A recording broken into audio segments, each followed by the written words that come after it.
Everyone, welcome back to the channel. आज हम लोग कर रहे हैं जो राजा महेंद्र प्रताप स्टेट यूनिवर्सिटी है उसका जो बीएड का सिलेबस है, जो पेपर है आपका बीएड का BD 304 gender school and society. आज हम इसको एक बार डिस्कस कर लेते हैं। हालांकि इससे रिलेटेड हमारा जो भी पूरी यूनिट है, पूरा जो सिलेबस है, उससे रिलेटेड हमारी सीरीज़ चैनल पे चल रही है, उससे रिलेटेड ऑब्जेक्टिव क्वेश्चंस चल रहे हैं, तो वो आप जाके देख सकते हैं। क्योंकि आपको पता है कि आपके पेपर में जेंडर स्कूल एंड सोसाइटी के ऑब्जेक्टिव टाइप क्वेश्चंस ही आने वाले हैं। ऐसा नहीं है कि सब्जेक्टिव पेपर आएगा, तो ऑब्जेक्टिव करना आपको ज़रूरी है। तो आज डिस्कस कर लेते हैं ये थर्ड सेमेस्टर का जो सिलेबस है BD 304 gender school and society. इसको हम जो है वो कर लेते हैं डिस्कस। ठीक है, तो शुरू करते हैं। तो आपकी जो पहली यूनिट है, पहली यूनिट बात करती है कि जेंडर इश्यूज़ के बारे में, कि हमें इसमें पढ़ना है जेंडर इश्यूज़, जिसमें आपको कुछ कॉन्सेप्ट्स पढ़ने हैं। जिसमें पहला हम डिफरेंस पढ़ेंगे जेंडर और सेक्स का। इसके बीच में हमने वीडियो जो है वो बना चुके हैं। हम इसके रिलेटेड जो क्वेश्चंस है उसका वीडियो ऑलरेडी अप है चैनल पे। तो इसमें क्या करेंगे हम, ये कॉन्सेप्ट्स जो हैं, इन कॉन्सेप्ट्स को हमें अच्छे से समझना है। क्योंकि जो आपका पेपर आएगा, जो ऑब्जेक्टिव क्वेश्चंस टाइप पेपर आएगा, वो इसके डिफरेंस पे ही आएगा कि जेंडर बायोलॉजिकल है या सोशोलॉजिकल है, सेक्स बायोलॉजिकल है या सोशोलॉजिकल है, इंटरचेंज कर देंगे उसको। राइट, तो ये हो गया जेंडर एंड सेक्स। सेकंड है सेक्सुअलिटी, पेट्रियार्की, मैस्कुलिनिटी और फेमिनिज्म। तो और कॉन्सेप्ट्स इसमें कौन कौन से हैं? Sexuality, patriarchy, masculinity, feminism. ठीक है, तो ये भी कॉन्सेप्ट्स हैं जिसमें हमें सेक्सुअलिटी के बारे में पढ़ना है कि क्या होता है, पेट्रियार्की। अगर आपने इसके कॉन्सेप्ट नहीं समझे ना, तो ये कवर करना काफ़ी मुश्किल हो जाए, क्योंकि काफ़ी माइन्यूट डिफरेंस है। जैसे जेंडर सेक्स में भी काफ़ी माइन्यूट डिफरेंस है, हम उसको इंटरचेंजेबली यूज़ कर लेते हैं, लेकिन ये दोनों टर्म्स जो हैं ये अलग हैं।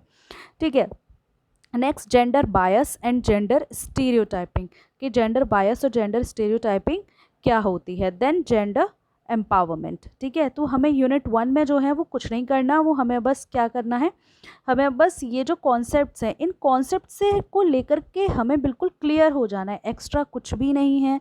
मैं आपको बता रही हूँ कि इसमें से अगर आप कॉन्सेप्ट पढ़ लेते हैं अच्छे से, तो ये वाली यूनिट से जो भी क्वेश्चंस आएंगे वो आपके कहीं नहीं गए। ठीक है, मैं अभी सीटेट का भी पेपर देख रही थी, उसके अंदर भी एक क्वेश्चन, दो क्वेश्चन मुझे इससे रिलेटेड दिखे, जेंडर स्टेरियोटाइपिंग। तो आपको इम्पोर्टेंस समझ में आ गई कि आपको जो ये कॉन्सेप्ट्स हैं ये बहुत अच्छे से क्लियर करने हैं। ठीक है, नेक्स्ट यूनिट देखते हैं कि नेक्स्ट यूनिट में क्या मांग रहे हैं। ये लोग कह रहे हैं कि जेंडर इश्यूज़ के बारे में हमें पढ़ना है। पैराडिग्म शिफ्ट के जो शिफ्ट हुआ है इश्यूज़ में, वो क्या है। तो हिस्टोरिकल लैंडमार्क पहले हमें इसमें देखना है। एक सेकेंड, यस, इसको थोड़ा जूम, यस। ठीक है, तो इसमें हमें क्या करना है, historical landmark, social reform movement in India and international conferences, मतलब जो भी सोशल रिफॉर्म को लेकर के मूवमेंट्स हुए उनके बारे में पढ़ना है। इंटरनेशनल कॉन्फ्रेंसेस जेंडर्स से रिलेटेड कौन कौन सी हुई हैं उनके बारे में बात करनी है। ठीक है, next paradigm shift from women's study to general studies. तो जो शिफ्ट हुआ है ना विमेन स्टडीज़ से और जेंडर स्टडीज़ में, उसके बारे में भी हमें पढ़ना है। देखो, हम लोग क्या समझते हैं कि जो विमेन स्टडी है ना, और जो जेंडर स्टडी है वो एक ही चीज़ है। नहीं, ऐसा नहीं होता, ये दोनों अलग है। पहले हम विमेन स्टडीज़ की बात करते थे, लेकिन अब हम जेंडर स्टडीज़ के ऊपर फोकस करते हैं। ठीक है, नेक्स्ट देखते हैं कॉन्स्टिट्यूशनल सेफगार्ड फॉर वुमेन। जो कॉन्स्टिट्यूशन के अंदर विमेन से रिलेटेड, विमेन को लेकर के क्या क्या इश्यूज़ दिए गए हैं, मतलब क्या क्या हमें सेफगार्ड्स जो हैं वो कॉन्स्टिट्यूशन के अंदर दिए गए हैं। ठीक है, नेक्स्ट में हम पढ़ेंगे contemporary development recommendations, 5 year plan की जो रिकमेंडेशंस हैं इसके बारे में। काफ़ी कॉम्प्रहेंसिव, काफ़ी अच्छा खासा क्वेश्चन आने के चांसेस हैं यहाँ से। ठीक है, नेक्स्ट देखते हैं। Next is gender and education, literacy status, non formal education. ठीक है, तो gender and education, literacy status, इसमें थर्ड यूनिट में हम यही पढ़ेंगे कि विमेन का और मैन का क्या लिटरेसी स्टेटस है, बच्चों का क्या है, हर लेवल पे देखेंगे। नॉन फॉर्मल एजुकेशन, फिर प्राइमरी और सेकेंडरी एजुकेशन के बारे में, देन हायर टेक्निकल और वोकेशनल एजुकेशन के बारे में पढ़ेंगे, और फिर उससे रिलेटेड क्या इश्यूज़ हैं, क्या चैलेंजेस हैं, है ना, और या फिर क्या रेमेडीज़ हमने ली, क्या क्या स्टेप्स हमने लिए, तो वो भी हम इसमें पढ़ेंगे।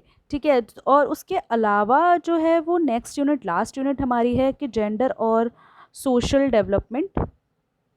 तो जेंडर एंड सोशल मोबिलिटी, इसके बारे में हम पढ़ेंगे। सोशल मोबिलिटी, जेंडर क्या होता है, women as a human resource, women एक ह्यूमन रिसोर्स कैसे है, ह्यूमन रिसोर्स का मतलब क्या हुआ कि हम मतलब एक बोझ नहीं, सिर्फ रिसोर्स हैं जिससे और भी चीज़ें प्रोड्यूस हो सकती है, इकोनॉमिकली, पॉलिटिकली, सोशली। ठीक है, next women and economic empowerment, women और इकोनॉमिक एम्पावरमेंट के बारे में जो हम बात कर रहे थे ह्यूमन रिसोर्स की। ठीक है, और फिर टीचर, टीचर का रोल क्या है as an agent of change in gender perception, एक टीचर कैसे चेंज कर सकता है कि टीचर का परसेप्शन कैसे एक जो जेंडर रिलेटेड हमारे दिमाग में जो डिफरेंसेस हैं उनको कैसे टीचर जो है वो हटा सकता है, कैसे जो है वो चेंजेस ला सकता है। ठीक है, और फिर इसमें एक प्रैक्टिकल वर्क है जो स्कूल के हिसाब से डिसाइड होगा कि कौन से कॉलेज कौन सा ले रहा है। ठीक है, तो ये है हमारा बीएड का जो आप जो भी लोग राजा महेंद्र प्रताप से कर रहे हैं उनका जो सब्जेक्ट है उसका है, ये उसका हमने कर लिया सिलेबस डिस्कशन।